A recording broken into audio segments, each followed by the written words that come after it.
cristã, né? A gente tem também o Tiago Narciso dos Santos, que ele vai trazer um trabalho que se intitula Ser Crença na Lei de Moisés, Fazer Seus Ritos e Cerimônias, um estudo das práticas condenáveis de mulheres pelo Tribunal do Santo Ofício na Nova Colônia durante os séculos XVI ao XVIII, né? Dando prosseguimento aí à questão cristã sobre os corpos, né? Pode começar. Boa tarde, vou realizar o compartilhamento de tela aqui, só um momento.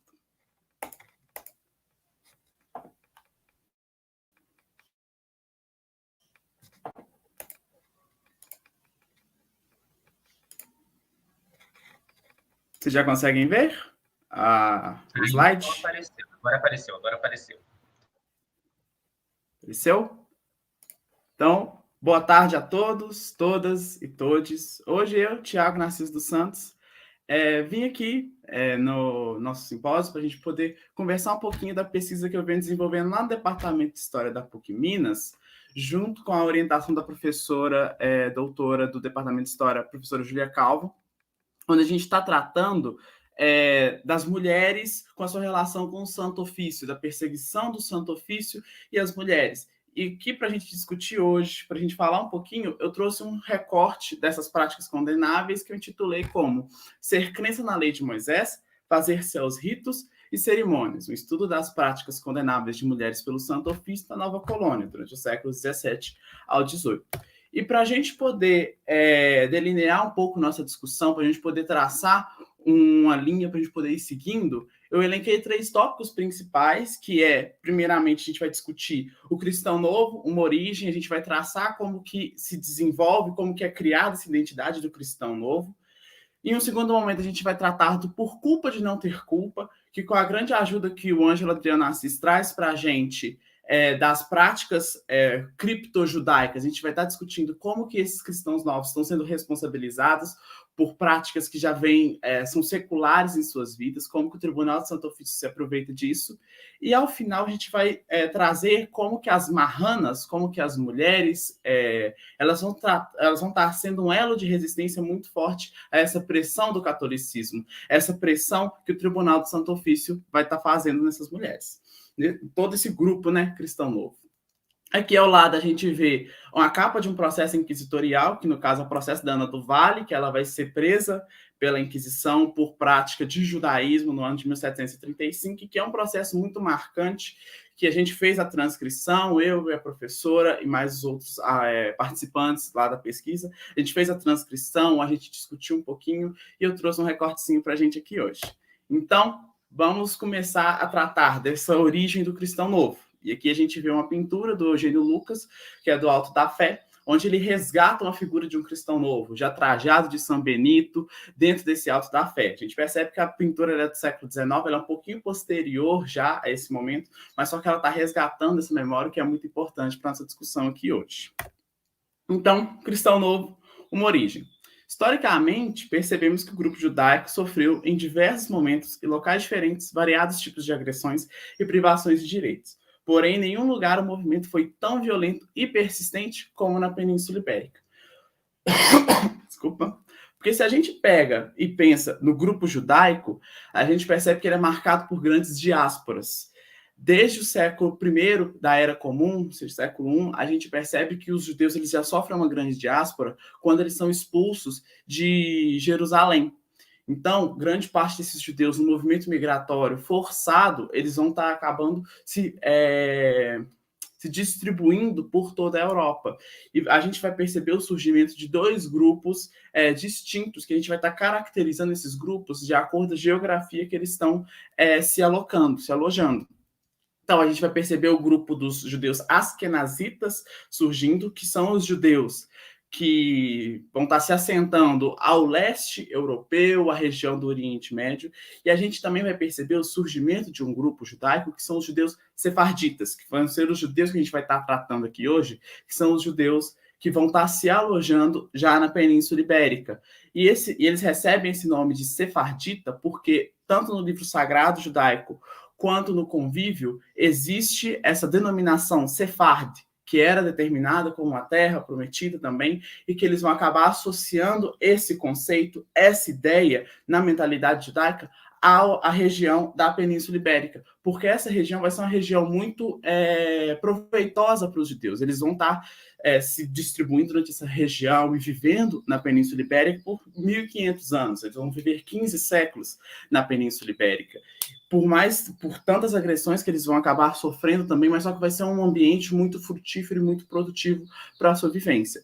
E já nessa Península Ibérica, eles vão viver sob o domínio político de 4 grupos diferentes, que inicialmente vão ser os romanos, depois os visigodos e, por fim, os muçulmanos e os cristãos. Desses grupos políticos, os que são mais relevantes para essa discussão aqui hoje são os muçulmanos e os cristãos, porque vão ser eles que vão estar impondo maiores privações de direitos e agressões a esse grupo judaico. Majoritariamente os cristãos, quando a gente trata aqui.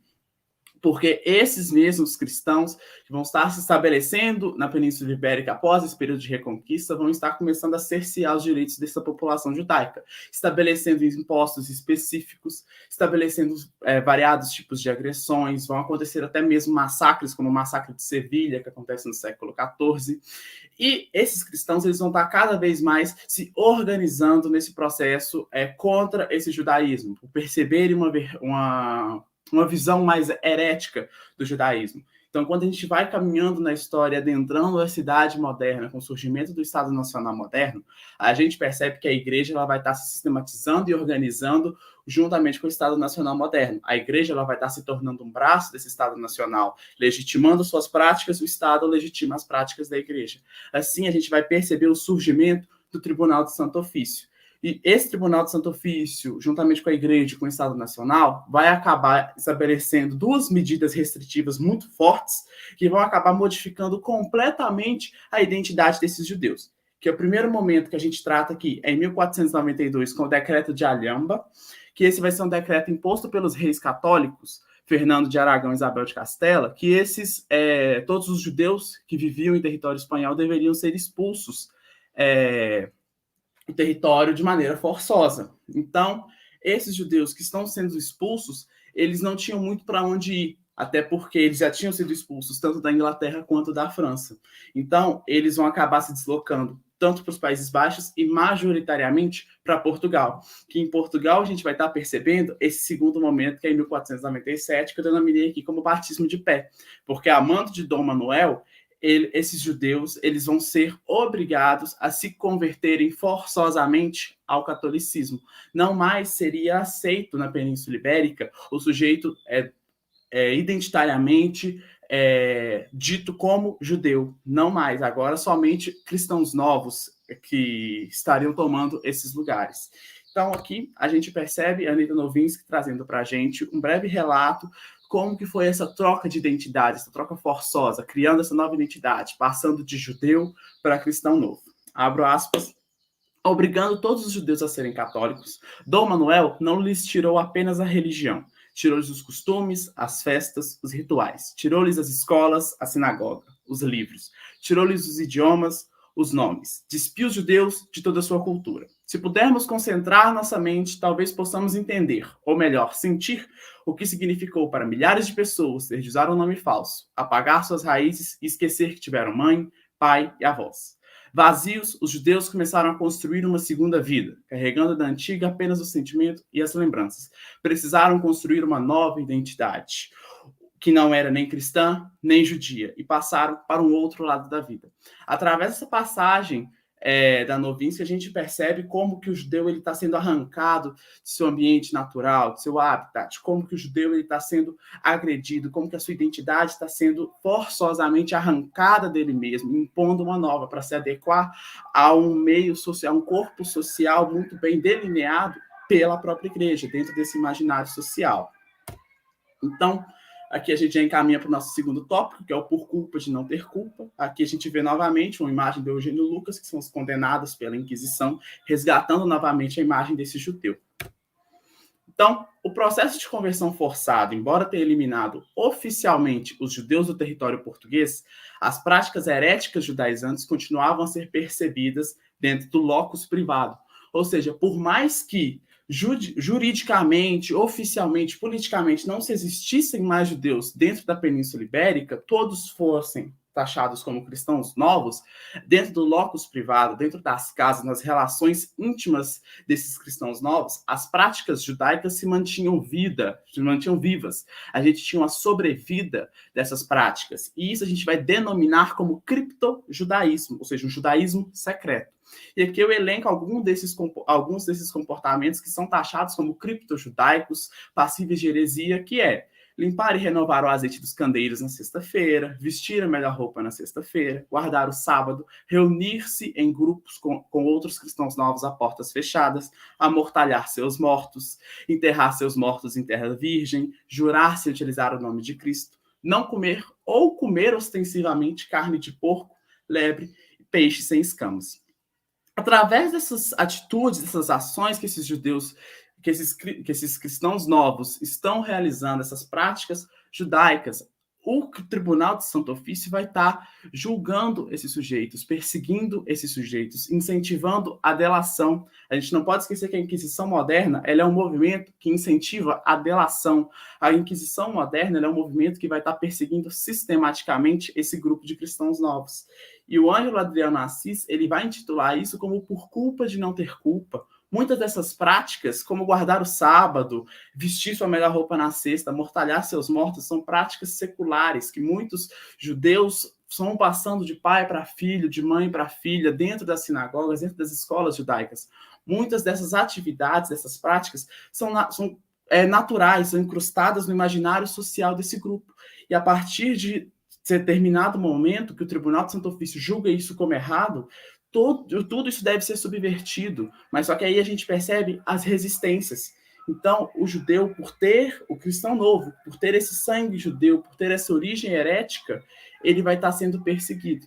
E aqui eu trago o Ângelo Adriano Assis falando para a gente o seguinte, abro aspas, a causa do drama cristão novo residia em primeira instância na origem herética que possuíam e da qual não poderiam livrar-se independente dos esforços.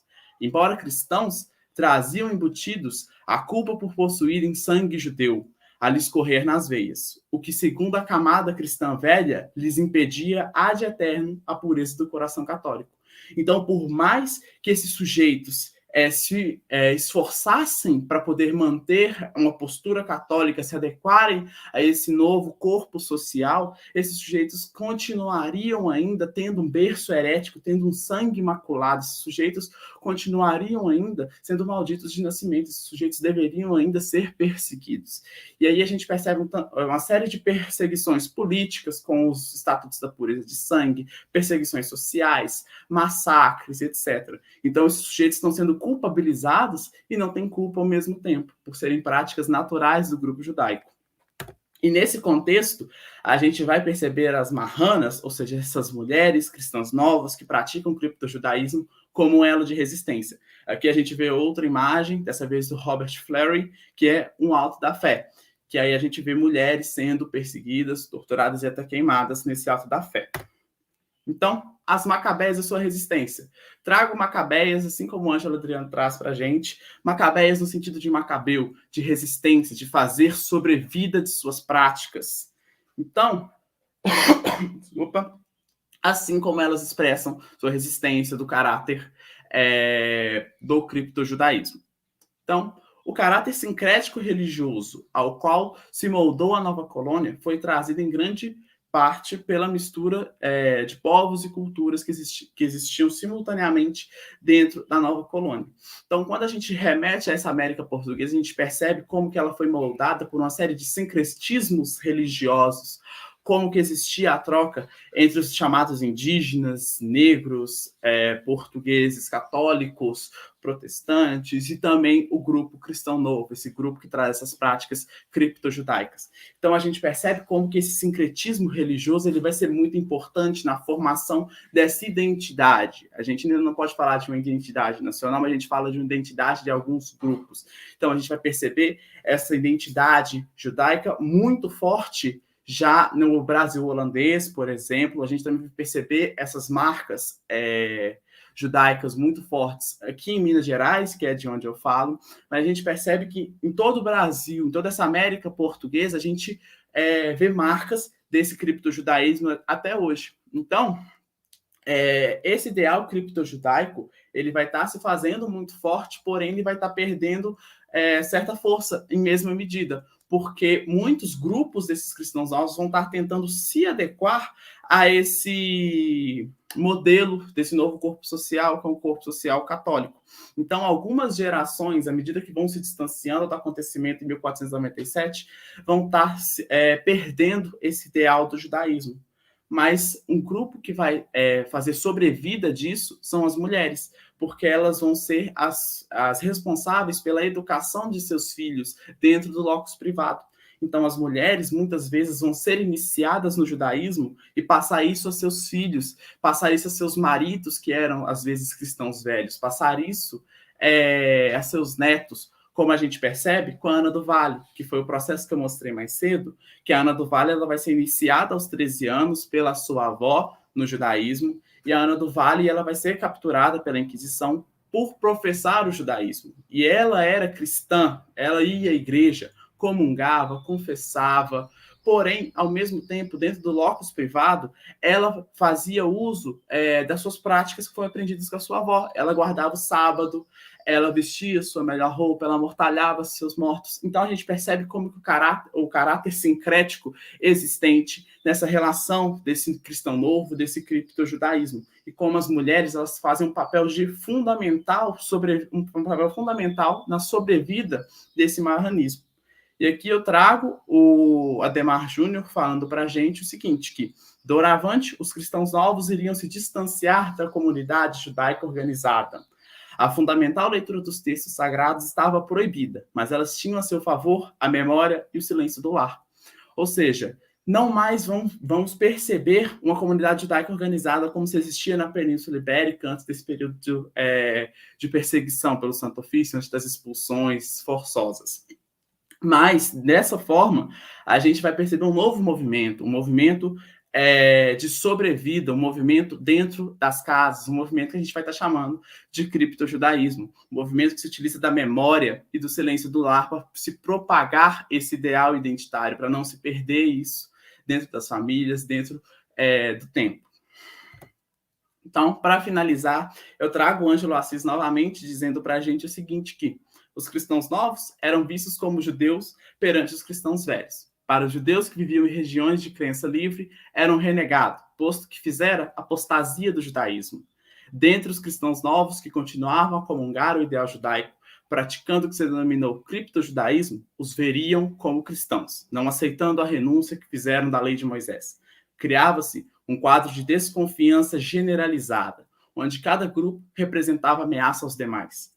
Malgrado seus esforços pessoais, vivendo à procura de um equilíbrio na frágil situação que se inseriu o cristão novo.